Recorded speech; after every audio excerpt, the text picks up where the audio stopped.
What does it do, Curl Nation? If you are an OG, welcome back. And if you are new, welcome. Check out my website, SavannahCurls.com, for quality organic, scalp to strand, head to toe products handmade with love. If this content hits like grits, smash that notification bell and hit the subscribe button so you never miss out on this amazing content. Now let's get into it. Hello, Curl Nation. It's your girl, Savannah Curls, and I'm coming to weigh in on the situation that's developing. We're going to take a look at this young lady's video and listen to her story and her testimony, and be back with the rest of my comments. But they didn't tell. The natural hair girlies told me to wash my hair regularly, then my hair will grow. That did nothing. Then they said, leave my hair alone, and it will grow, and that didn't help. Then they said, deep condition every time I do a wash day, and that really didn't help. Then they told me to seal my ends, but they didn't tell me what to seal my ends with, so I guessed oil and grease, and it didn't matter how much I hydrated my ends before, my ends still got really dry a couple days after, so that didn't help. Then they told me just genetics, and that made me so discouraged because I guess I just didn't have the genetics to grow long, healthy hair. And then they said to know my porosity, and then didn't educate me on what porosity is, no matter how many videos I watched and tried. It took a long time to figure out what porosity was. It took 6 years to figure out how to grow my hair, and I did it in only 3 steps. 1, I decided to stimulate my scalp more through scalp massaging. 2, I decided to develop a curl cream to help retain moisture, because none of the curl creams were thick enough, nor rich enough, nor nutrient rich enough to help me retain length, because they all have a lot of filler ingredients. They're not truly advertised in what they say. So if they call it the coconut or argan oil curl cream, argan oil, coconut oil, whatever it is, it's not really in there. They have a bunch of stuff to bulk the product up, and I wasn't really seeing a difference. And one of the whole reasons that I started Savannah Curls was because I noticed that just the lack of performance of products in the products that I was buying at the time when I was a natural. And people have been getting away with this for a very long time, especially the oligarch companies. I will say that if you're going to make a 100% pure, well crafted, well organized, well formulated product, you're going to have to use a lot more raw ingredients than you normally see, right? Well, a lot of companies, especially the oligarch companies, have been getting away with having very lackluster formulations for a very long time. So when she says, there's this product that claims that it has argan oil, and it's this company that claims to have shea butter and all this other stuff inside of the products, and you look at the ingredient list and it's like shea butter's like number 50 on the list, and emulsifying wax and alcohols and fatty alcohols are at the top of the list, with a bunch of water and fillers and synthetics and glycerin. That's usually where the issue kind of lies. Like, I know for a fact that as a formulation for my formulations, that I don't make any of my products with glycerin. There's a reason why I don't make my products with glycerin. I don't make my products with glycerin because I find and feel that it adds like an overlaying film on the hair strand, which sounds okay on paper or in feel, like on your fingers, but in application, I feel like it just blocks the beneficial molecules, such as the hydrolyzed proteins that you might formulate with. It blocks the beneficial molecules such as like the conditioning agents that you might put in there. It may block the performance of natural ingredients that you would put in there. And so it's just it's just one of those situations where some formulation, even small business formulation, makes the decision between price point per container or performance and shelf life. And I've always said this. I think I've said this in several videos, and I'm going to say it again. I can make it good, but I can't make it cheap. I can make it good. I can make it great, but I can't make it the shelf life, and I can't make it to price. And if I make it to price, I can make it to shelf life, but I can't make it good. I can play in your face, but I'm not going to do that, because the last thing I need is to, have somebody write a surviving Savannah Curls documentary on, YouTube and have me out here looking crazy. Like, I don't want that, but that's not my goal for my community either. Like, if I came into this space to sham people, I shouldn't even be here in the first place. So it's just kind of like one of those situations is, sometimes there are people out here that's not really here for the community. They're here to make their money, and we can do both.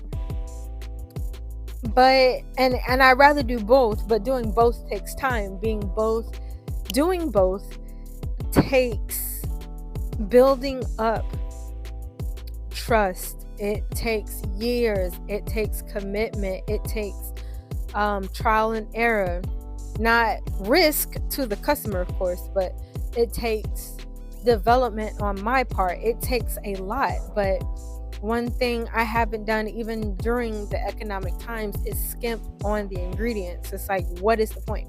I've had such a hard time as a small business owner when it comes to using ingredients, because sometimes you can go to the same person and you could buy some ish from these people, and they literally will change the quality of the raw ingredient overnight and play in your face to say, oh, this is the same thing you ordered like 3 months ago. And I'm like, no, it's not. Don't play in my face. The F, and I hate to get crazy, but it really does hurt my spirit when I got the amount of money that I have and I am reaching out for these quality ingredients, and under my nose, the people that I have always gotten my products from switch up on me overnight.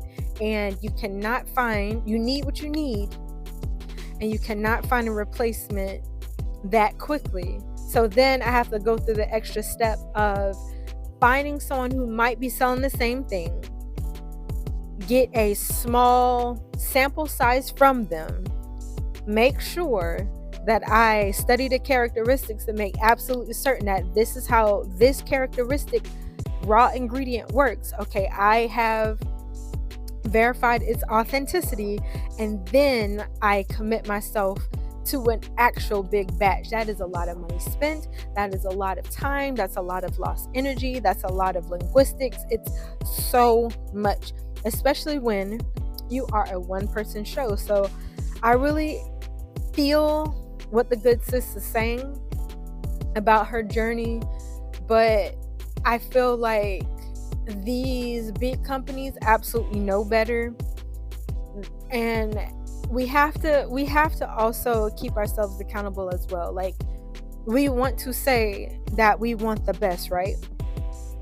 We want to say we want the best ingredients. We want to say we want the best products, but the best products come at a price. And the unfortunate part is that it's not cheap.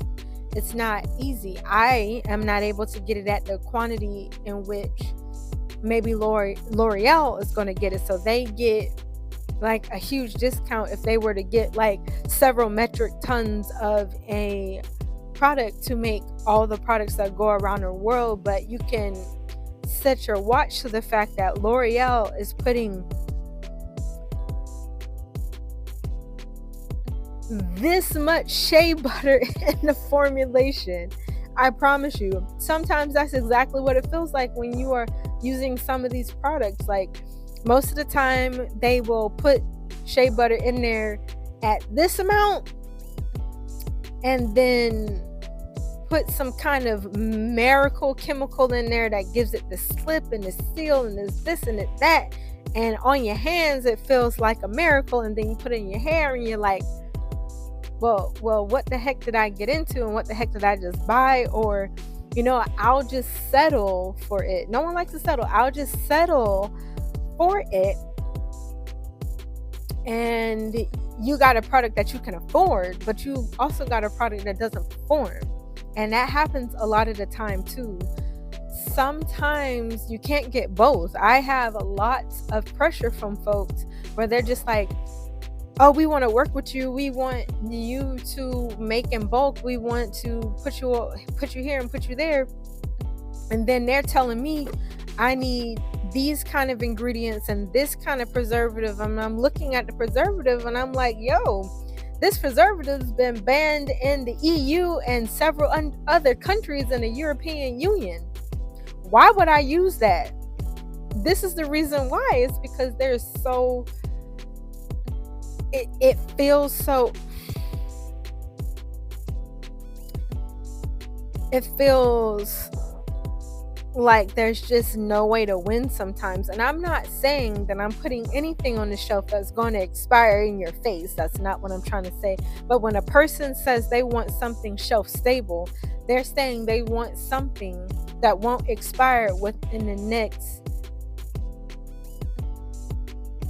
2 to 5 years. And you have to understand, when you actually get into the meat and potatoes of formulating,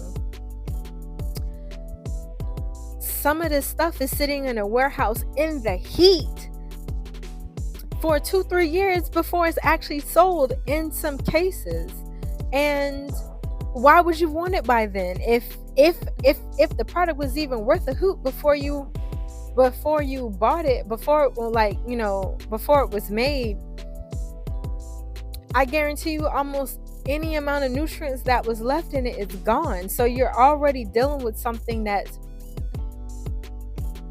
you're essentially dealing with something that not even mold wants. And if mold doesn't want it, it means that it's nutrient deficient.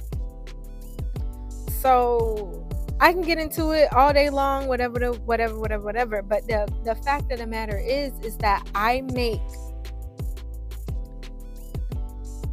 to completely maintain its, I make my products to maintain its complete nutritional value.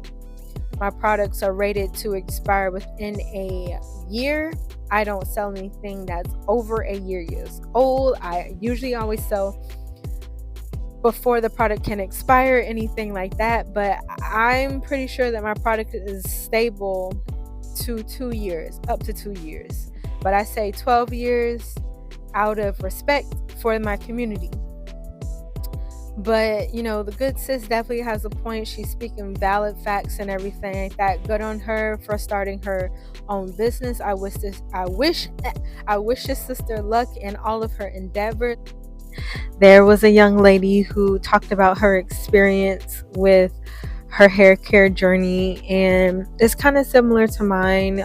She was talking about how it was really hard for her to find products, and how she got information from this person and that person and that person and this person, and how it truly did prolong her journey with achieving the length of hair that she was looking for. At some point she nearly gave up, but she ended up starting her own company to create the products that she felt like she needed for her hair. And I wanted to speak about that. Like, one of the things that I've noticed online is that folks really just be doing just about anything. And sometimes it's for hair. I'm not even sure if I could say straight up hair, like straight up the word porn on YouTube or even, the internet or whatever the case may be. But it's true. Like, sometimes I will look at someone else's, tutorials and how they do their hair, and I just know, for me, like, it's not cat per se, but sometimes it's just like since I would never do my hair like that, I need to have it in sections. Like, I can't just stand in the shower and waterfall wash my hair and it looks good, right? It looks good for aesthetic's sake. But me as a content creator, I know that one of the challenging parts of creating content for, my curlies is creating content that I authentically do just about every single wash day. And it's really challenging because on one hand, you're choosing between all the clicks and views, and then on another hand, you're choosing to just be attractive to just the people who want to see a very common sense, works for me way. Sometimes I do see girls, again, that will stand in the shower, will waterfall water down on the hair, no sections, no nothing, no pre-detangle, no anything, and just be like, oh sis, I'm good, and I'm on to the next. And I'm like, my wash day doesn't remotely look like that. I know that when I do my hair, especially if when I was in my earlier days when I was trying to create content, that I had to kind of stop my process and kind of sort of reevaluate how I wanted to present, because just about every time I filmed, I was really uncomfortable trying to achieve an aesthetic, like an attractive aesthetic, instead of just rolling into washing my hair. And I just felt like no one wants to see me wash my hair at my deep sink. No one wants to see me sit down and all this other stuff. But the fact of the matter is I think I experienced the most hair loss when I personally, this is no shade to no woman, no natural, no heat trained natural, no woman in her locks journey. But for me, I know that when I would stand in the shower and wash my hair, like straight from just standing there and go through the motions of the tangling and all this other stuff, I lost so much hair, or my hair would just give out. And my routine is completely different. The way I go about my hair is completely different. Went back to the basics, went back to the rivers and the lakes that I'm used to. I went back to what I watched my great grandmama do. I went back to what I watched my mama do, and we all washed our hair underneath the faucet of the tub. Now, granted, the way my back is built these days, baby, I cannot be doing nothing under no sink underneath the bathtub faucet. But I actually like myself had a deep sink installed into my laundry room, yes, to take care of some stains with some of the laundry or whatever, but mainly for my hair. And I knew that was important to me. It's not that deep. Hold on, I just wanted to say, installing that deep sink in my washroom couldn't have taken me more than $200. Like, I didn't do it, I hired someone else to do it. We bought the sink and it was installed, and that was that, and it wasn't a problem. But I wanted it so bad. I wanted something that would make me comfortable to the point where I altered my house to make it happen, right? And I say all that to say, I did that because that's where I'm most comfortable at. I do not want to stand in the shower and be wet for 2 daggone hours, on and off with the bathing suit. If I wore a bathing suit, standing there halfway naked, like, have a nipple slip, you know what I'm saying? I don't want that. So I didn't want to fake an aesthetic that just wasn't there in my head, that did not work for me, that stressed me out, and had my hair falling out. And that's what I think she's trying to say. I think I also had to, start really just watching ladies that had a very realistic wash day, because if we're not careful and if we don't think about it, half of what a person may do is just a suggestion. Half of the time is just for the aesthetic, just for entertainment's sake. But it's just for entertainment's sake. And 9 times out of 10, what we end up thinking, especially in the beginning, if we're young, if we're impressionable, not desperate, but we're really looking for answers. We're really interested in falling in love with our hair, falling in love with our routine, falling in love with the process. And we're like, ooh, I want to waterfall my hair. Ooh, I want to do my hair loose and have tangles afterwards. And you're just like, oh, why did my hair not grow? Because after waterfalling your hair, for some of us, again, I'm not coming for the girlies that can do this and still have hair on their head. I'm talking about the ladies, the girlies, excuse that in the back. I'm currently at the shop, but I'm talking about the girlies that that if you were to straight free wash your hair, no sections, and then you are like shaking and squeezing and it's flopping and you're waving and you're like whoosh, whoosh, whoosh, and then your hair will be tangled up like next same second. Those kind of tutorials are not for you. I also noticed that there are,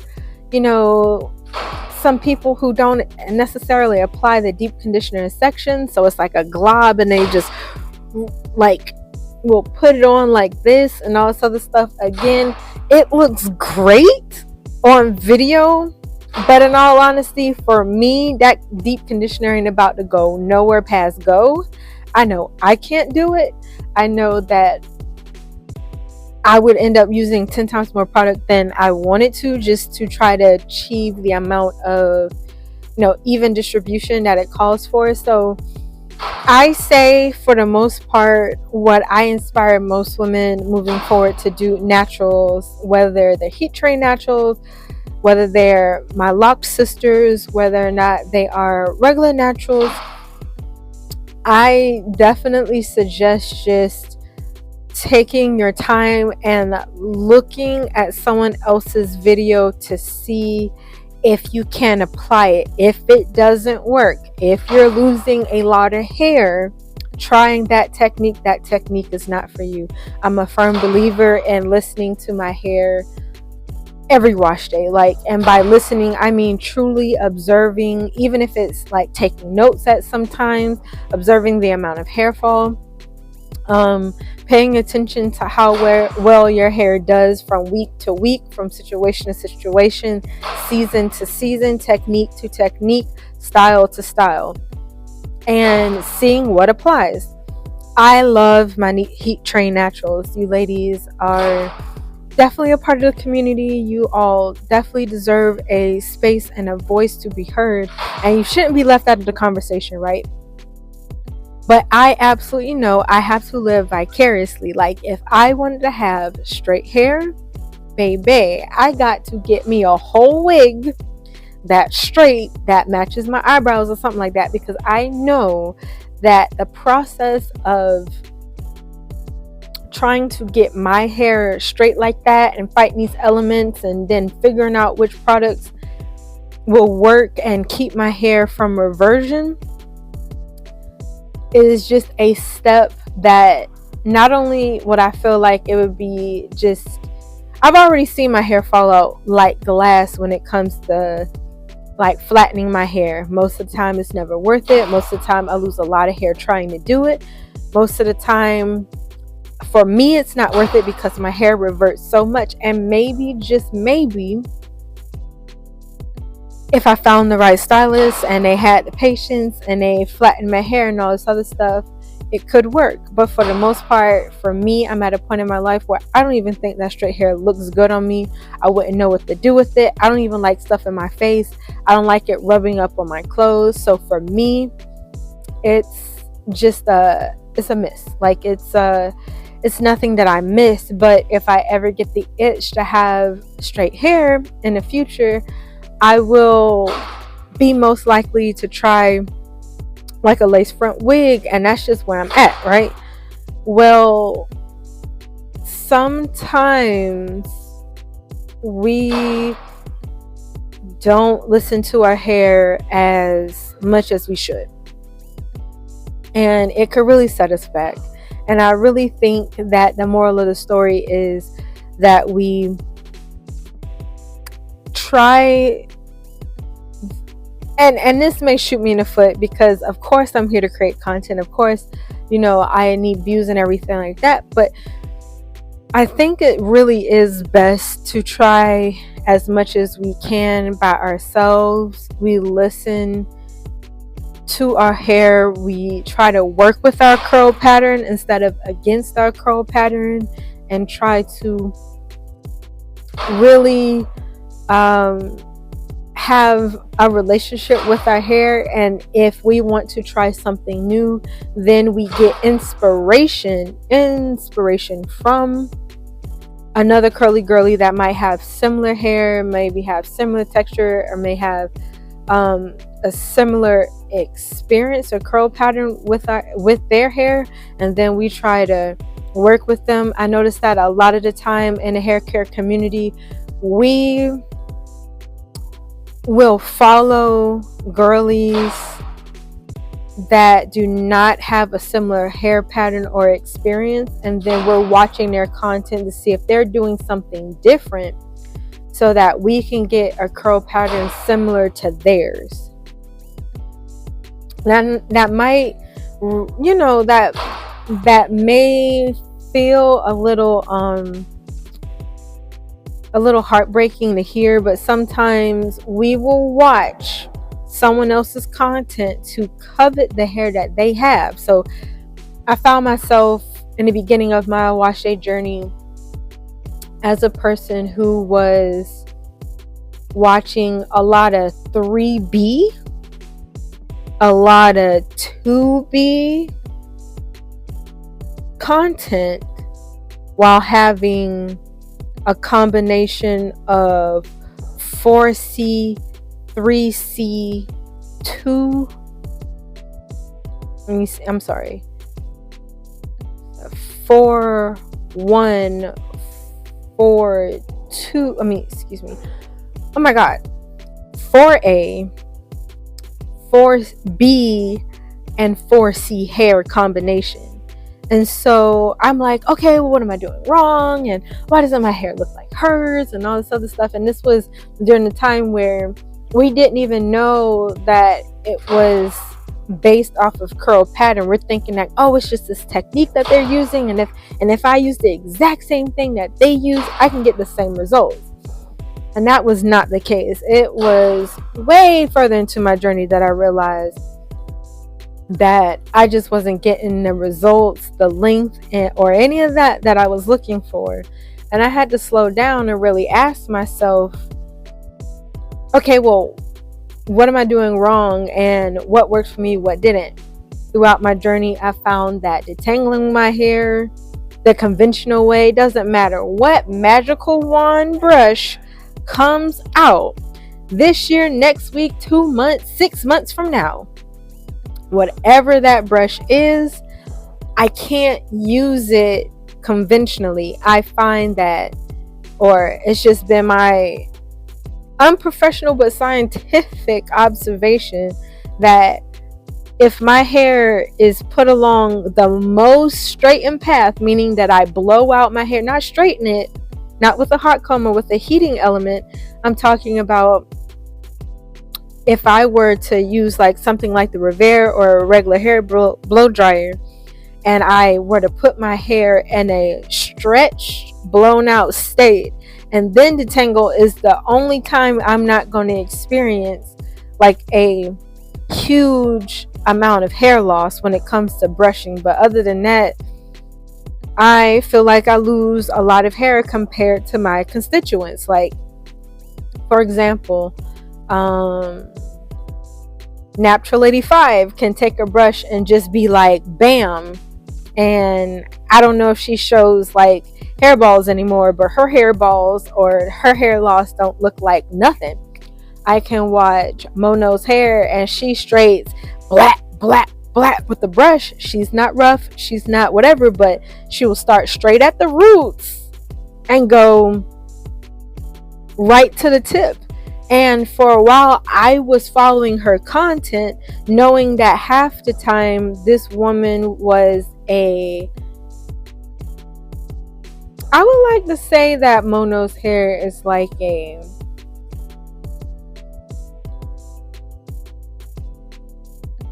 she's more like a 3C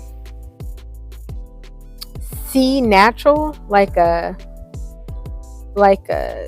2B natural. She's kind of in that range. So she has very loose, her curls are very loose. I think they're like 2 finger widths apart. But she can just take a brush from root to whichever and be like blit, and knock out whatever tangle she has. She can take the hair off the brush and just have this little bit of hair. So compared to me, I'm thinking like, yo, I'm flawed, I'm messed up, my hair is not growing. And then of course I will look at the length of my hair, and my hair length would plateau, and then I'd be like, well, what's up with me? You know what I'm saying? And not only that, but my length was showing. So it's like I can't follow everyone else's routines. I had to figure out, truly trial and error, what was best for me. And I know that's easier said than done when you have a lot of responsibilities, children, school, businesses, family to take care of, to run, and some of us do it all by ourselves. I totally understand that, but I know some of our followers watch us to get, and like kind of like a shortcut, like why reinvent the wheel kind of mentality. I totally understand that. But even with that, even with someone else doing the hard work for us, and we try it out, we still have to have the discernment to ask ourselves, what is the nature of our hair, our coils, our experience with everything, tools, heat, chemicals, the order of operation between how we wash our hair. Do I really need a pre-poo? I used to pre-poo a lot. I don't pre-poo no more. I just honestly, I just take my twist down. I will go in, like, create a section. I will take the shampoo, I'll rub it into my hair, I'll massage it down the length of my hair, and then I will butterfly clip it up. And then after I've done that, throw out my entire head of hair, then I will actually rinse it section by section, not at one time, oh my god, excuse me, section by section, just had lunch, section by section, and then I will go back to each section one at a time with a deep conditioner. It sounds like a lot of work, but I promise you my hair doesn't revert on me because of applying the shampoo directly to my scalp and then running it down my hair. The only time my hair reverts, I had a phone call. The only time my hair reverts is after I apply the water, but by that point, all the most of the shed hair has already been worked out. I have washed the dirt and everything out of my hair. My hair is already up in a butterfly clip, and it's not going to get tangled again until so then I can just put the deep conditioner on and then go about my way. I actually now don't even detangle my hair until after the deep conditioner has been rinsed out, and after my scalp treatment has been put on my scalp, and after my hair has been blown out with the Revair. I experienced the most damage following somebody word for word when it comes to my hair. Just because, like, I think just at the time I was incredibly young and I was just thinking that this is the way, and I've just been doing it all wrong. I know for a fact that I have never, and especially in a very long time, have started to detangle my hair by starting at my roots and then going to my ends. And I may have tried that in the beginning, but I definitely don't do that now. And so I definitely agree with her, like, I tried this, I tried that, I tried that, I tried this. I did do all of those things just as she said. I just had to learn that as I've taken this journey with my hair, just to kind of sort of get the inspiration and just see if it sticks. I said, now that I have done that and I'm in like what feels like a golden age with my hair, especially when it comes to my routine and my techniques, my hair is as long as it's ever been. It's visibly long, even when it's reverted. So I know that's a beautiful place to be in my journey. I know that my goal for this year is to try to keep as much mechanical stress off of my hair while still enjoying it. So I still will be wrapping my hair up as I normally do per every winter season, but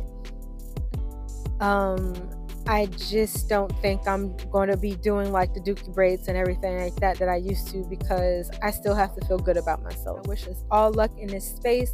We just hope, at least I'm going to speak for myself, I hope that I am going to make a difference in this hair care space. It is my goal to help women fall deeper in love with their hair and their skin. That also means women with troubled skin. That means heat trained naturals. That mean my locked girlies and their journey. It means my girlies and their curly journey. Like, I make products for all of us, no matter where we are in our journey. So thank you so much, Curl Nation, for listening, for tuning in, for liking, sharing, and subscribing, commenting in the comment section below. Let's lift each other up. Let's bring everyone into the community and, not judge each other on our journeys. I hope to see you again next time. Bye.